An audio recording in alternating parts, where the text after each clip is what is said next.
सांगू इच्छितो की सत्कार शाल या गोष्टीपासून आम्ही लांब आहोत।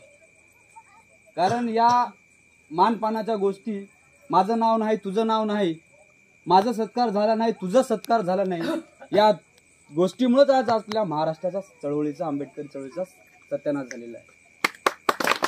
त्यामुळे भाई चंद्रशेखरजी आझाद जे आज खासदार संसदेमध्ये झालेले आहेत, त्यांनी जी क्रांती भीम आर्मी भारत एकता मिशन मधून संपूर्ण देशामध्ये सुरू केलेली आहे, त्या क्रांतीच्या आणि त्या एकतेच्या बळावर आज निळा गमछा घालून जर कोणता जर खासदार संसदेमध्ये जर जात असेल तर एकमेव ॲडव्होकेट भाई चंद्रशेखर आझाद आहे। आपल्याला अभिमान वाटलं पाहिजे की आज कोणती प्रेस कॉन्फरन्स असू द्या, कोणत्याही मीडियाला बाईट द्यायची असू द्या आणि कोणत्याही ठिकाणी जावं असू द्या, भाई चंद्रशेखरजी आझाद आपली जी अस्मिता आहे, आपले जे प्रतीक आहे, या देशाचे जे प्रतीक आहे, बाबासाहेब आंबेडकरांनी दिले जे प्रतीक आहे, ते कधी भी त्यांनी विकलेले नाही आणि ते कधी भी त्यांनी असं बाजूला ठेवून कुठेही गेलेले नाही। त्यासाठी आपल्याला भाई चंद्रशेखरजी आझाद यांच्या कार्याची जाणीव असली पाहिजे। म्हणून मी 2 शब्द